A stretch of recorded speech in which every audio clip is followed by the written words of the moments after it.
कहते हैं जो यहाँ गया फिर कभी वापस नहीं आया, और अगर वापस आ भी गया तो प्रेत बनकर, क्योंकि इस नगर का नाम था प्रेतपुर। महारानी मालती और महाराज आनंदराज को प्रेम मिलाप करते हुए देखकर तांत्रिक भैरवानंद की भौहें चढ़ गईं। उसकी आंखों से अंगारे बरसने लगे। वह कांपने लगा जैसे कि कोई अनर्थ कर देगा। वह नहीं चाहता था कि महारानी मालती अब किसी और की बाहों में रहे, क्योंकि वह उसे अपनी भैरवी बनाना चाहता था। महाराजा आनंदराज ने इसे साधारण सन्यासी समझकर अपने महलों में शरण दी थी, लेकिन इसने जब महारानी मालती को देखा तो उसके ऊपर मोहित हो गया। उसने उसी क्षण फैसला कर लिया कि इस रानी को मैं अपनी भैरवी बनाऊंगा।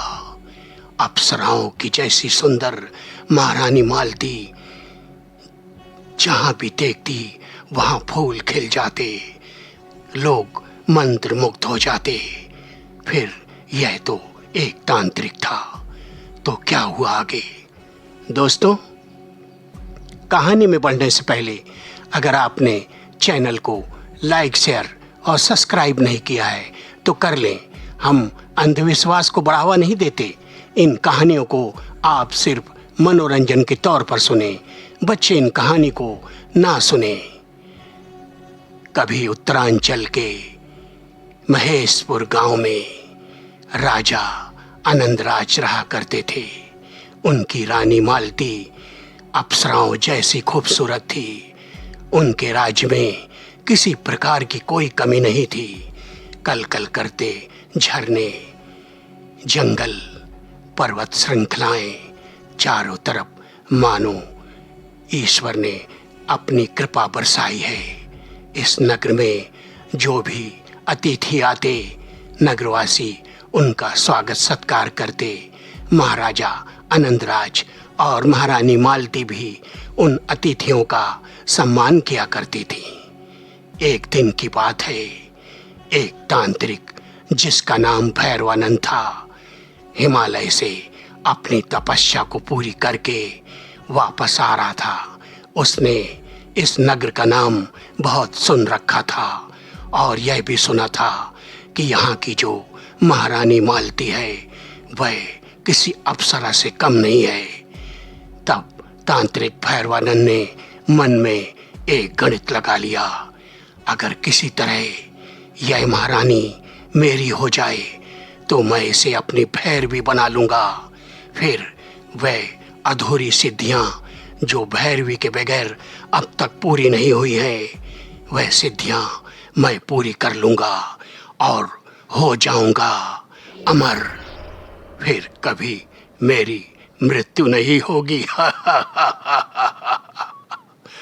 अब मैं महाराज के महलों में जाता हूं और अपनी माया से महाराज को और रानी मालती को अपना बनाने की पूरी कोशिश करूंगा, क्योंकि भैरवानंद आज तक कभी निष्फल नहीं हुआ है। यही सोचकर वह महलों के दरवाजे पर पहुंच गया। द्वारपाल ने देखा, उसे प्रणाम किया और कहा, महाराज कहिए मैं आपकी क्या सेवा कर सकता हूं?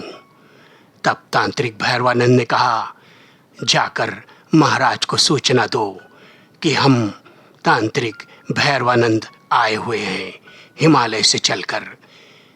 इतना सुनते ही द्वारपाल ने महाराज और महारानी को खबर दी। महाराज और रानी तुरंत ही महलों के दरवाजे पर आ गए, हाथों में आरती की थाली और अपने सेवक सेविकाओं के साथ आकर उनका पूजन अर्चन किया और उन्हें दंडवत किया। तांत्रिक भैरवानंद एक कुटिल मुस्कान से मुस्कुरा रहा था। उसने महाराजा आनंदराज को प्रेम भरी नजरों से देखा और महारानी मालती को ऐसे उठाया जैसे कि कोई अब षड्यंत्र करने वाला हो, और वह घूरती हुई निगाहों से महारानी मालती को देख रहा था। महारानी मालती उसकी निगाहों के सामने टिक न सकी और अपनी नज़र नीचे कर ली। मन ही मन उसके मन में कुछ भय सा हो गया था, पर उस समय उसने कुछ नहीं कहा।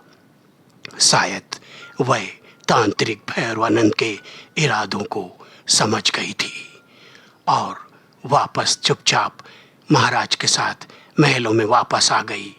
भैरवानंद का स्वागत सत्कार हुआ। तब राजा अनंतराज ने कहा, महाराज, आप जैसे अतिथि जब मेरे राज्य में पधारते हैं तो मेरा जीवन कृतार्थ हो जाता है। इस नगर को आपका आशीर्वाद मिले, मैं आपसे यही प्रार्थना करता हूँ। तब भैरवानंद ने कहा, जरूर, मैं तुम्हारी हर इच्छाओं को पूर्ण करूँगा और आपके नगर में आपका मान और सम्मान और बढ़े, मैं यही प्रयास करूँगा। और अब मैं चलता हूँ। वह तो सिर्फ ढोंग कर रहा था। तभी आनंदराज ने कहा, महाराज, अभी अभी तो आप आए हैं और हमें आपकी सेवा करने का अवसर भी नहीं दिया और आप वापस जा रहे हैं, ऐसा कैसे हो सकता है? तब भैरवानंद ने कहा, अगर तुमने मुझे रोकने की कोशिश की तो मैं सदा के लिए यहाँ रुक जाऊँगा। क्या यह तुम सह सकते हो? क्यों नहीं महाराज, मेरा तो जीवन धन्य हो जाएगा कि आप जैसे महान तांत्रिक, महान ऋषि हमारे राज्य में, हमारे महलों में रहें। मैं वचन देता हूँ, आप यहीं ठहर जाइए। तब तांत्रिक भैरवानंद ने कहा, तो ठीक है, आज से मैं इसी महल में निवास करूँगा। मेरे लिए कोई योग्य स्थान बना दो। ठीक है महाराज, आपकी जैसी इच्छा है। महारानी मालती मन में घबराहट लाकर एक निगाहों भरी दृष्टि राजा आनंदराज की तरफ डालकर कुछ कहना चाहती थी, मगर राजा आनंदराज महारानी की बातों को न समझ सके। फिर महारानी कुछ रूठती हुई अपने महलों की तरफ वापस लौट गई। महाराज आनंदराज समझ गए थे कि जरूर कोई ऐसी बात है जिससे रानी यहाँ से चली गई, पर तांत्रिक भैरवानंद सब कुछ समझ गया था। उसने कहा, तो ठीक है, मेरा स्थान बता दो, मैं जाकर अब विश्राम करना चाहता हूँ। महाराज स्वयं उसके साथ गए और एक आलीशान महल के अंदर कहा, आज से यह महल आपका है, आप यहाँ आराम से रहिए, किसी भी प्रकार की आपको कोई कमी नहीं होगी। ठीक है, अब तुम जा सकते हो, तांत्रिक ने कहा। और वह भयंकर अट्टहास करते हुए कहा था ना कि तांत्रिक भैरवानंद का कोई भी कार्य निष्फल नहीं होता। अब बताता हूँ महारानी मालती को मुझसे कौन बचाता है।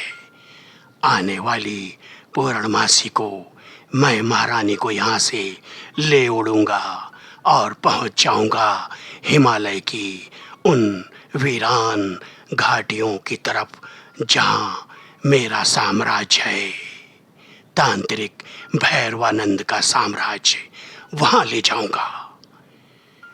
कुछ दिन बीत गए। तांत्रिक सेवा और सत्कार करवा कर बहुत ही कष्ट देता था। अब तो द्वारपाल और सेवक भी उसके आसपास नहीं भटकते थे, क्योंकि वह उन्हें अपशब्द कह देता था। सब लोग तो यही सोचते थे, यह तो साधु सन्यासी है, अगर अपशब्द भी कह रहा है तो हमारे लिए यह अच्छे ही सिद्ध होंगे। पर किसी को ये नहीं मालूम था कि यह सचमुच में इन्हें गालियां बक रहा है। एक दिन की बात है, अमावस्या आने वाली थी।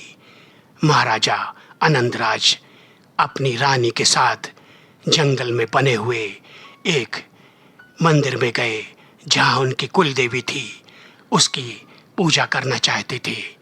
उन्होंने तांत्रिक से कहा, गुरुदेव, हम जा रहे हैं अपनी कुल देवी की पूजा करने के लिए जंगल की तरफ। वहाँ हमारी कुल देवी का मंदिर है। आप भी अगर हमारे साथ चलें तो बहुत अच्छा होगा। पर तांत्रिक भैरवानंद मन ही मन कुढ़ गया कि यह कैसे हो सकता है। अगर मैं इसके साथ गया तो मेरा काम नहीं बनेगा, क्योंकि आज की रात्रि ही मुझे महारानी को यहाँ से ले उड़ना है।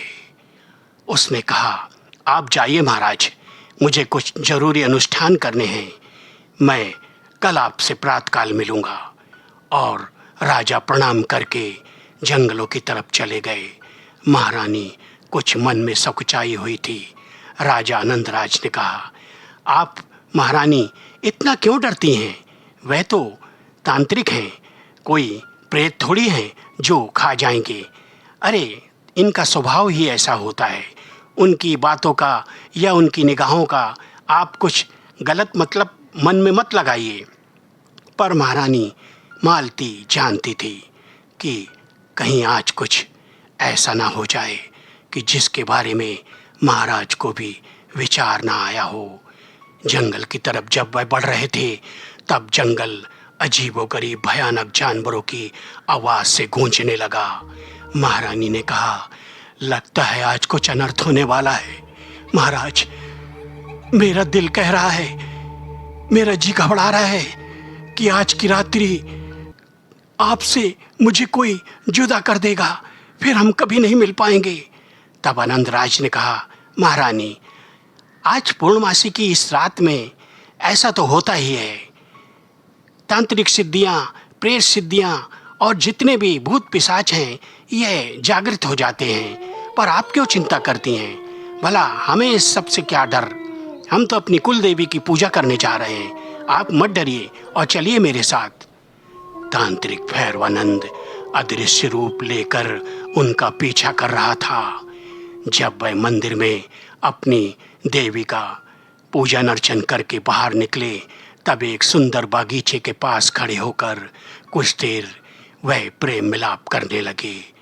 आनंदराज ने मालती को अपनी बाहों में भरा तो यह देखकर तांत्रिक भैरवानंद की आंखों से अंगार बरसने लगे। वह कांपने लगा और उसने एक आवाज लगाई, महाराजा आनंदराज, छोड़ दे मालती को।